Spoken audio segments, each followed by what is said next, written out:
আসসালামু আলাইকুম। আপনারা সবাই কেমন আছেন? আশা করি সবাই ভালো আছেন। তো আজকে ছোট একটি ব্লগ আপনাদের সঙ্গে শেয়ার করব। এটা হচ্ছে আমার মেঝো বোনের শ্বশুরবাড়িতে আমি বেড়াতে এসেছি। তো এখান থেকে ছোট্ট একটি ব্লগ আমি শেয়ার করব। আমি চলে এসেছি এখন আমার আপুর ক্ষেতে। ক্ষেতে বলতে এখানে কাঁকরোল রোপণ করেছে অনেক। তবে আমি কাঁকরোল ক্ষেত থেকে ছিঁড়ে নিতে অনেক আনন্দ বোধ করি। তাই আমি আর আমার আপু এখান থেকে ছিঁড়ে নিচ্ছি।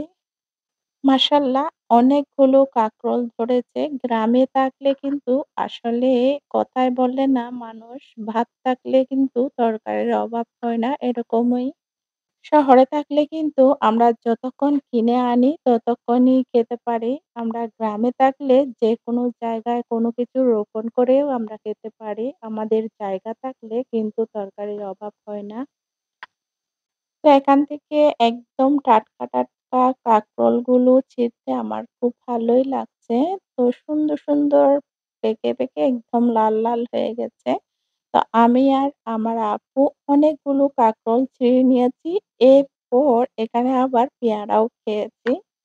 মাশাআল্লাহ খেতে টাটকা কাঁকরোল কিন্তু খেতে খুবই ভালো লাগে। বাজারে আমরা যে হাইব্রিড কাঁকরোলগুলো পাই ওগুলা খেতে অতটা ভালো লাগে না। এগুলো কিন্তু দেশি কাঁকরোল। এরকম দেশি কাঁকরোল দিয়ে মাছ, মুরগি, মাংস খুবই টেস্ট হয় কিন্তু রান্না করলে। তো আমি এগুলা কেন চিড়তেছি সেটাও বলে দিচ্ছি। আমি আমার বোনের বাসায় গিয়েছিলাম। আমি দুবাইতে চলে যাব কয়েকদিনের মধ্যে। তো বেড়াতে গিয়েছিলাম। ওখানে আমার আপুর ক্ষেতের মধ্যে কতগুলো কাঁকরোল হয়েছে আপু বলছে, "মানে সবগুলো নিয়ে যাও।" তো এখান থেকে ছিঁড়ে এগুলো আমি ডিরেক্টলি দুবাইতে নিয়ে যাব। এজন্য আজকে সবগুলো ছিঁড়ে নিচ্ছি।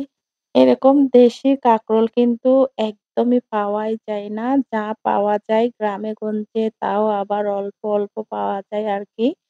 তো আমার ভাগ্য ভালো। এখানে আমি আর আমার আপু এসেছি। তো আজকে একদম সকাল উঠে আমরা ২ বোন মিলে সবগুলো কাঁকরোল ছিঁড়ে নিয়েছি।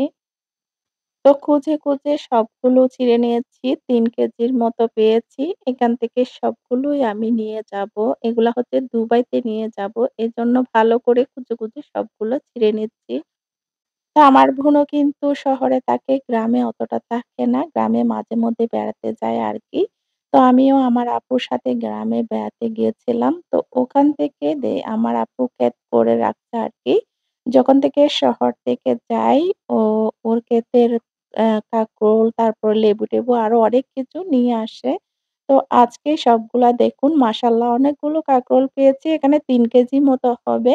তো আমাদের কাঁকরোল চিঁড়া শেষ। এখন কিন্তু আমরা এই যে ঘরের পাশেই এই যে দেখা যাচ্ছে এটা হচ্ছে আমার আপুর শ্বশুরবাড়ি। মানে আমার আপুদের বাসা আরকি। বাসা বলতে গ্রামের বাড়ি। তো আমরা কাঁকরোলগুলো নিয়ে আসবো। ভিডিও ভালো লাগলে একটি লাইক দিতে ভুলবেন না। ধন্যবাদ।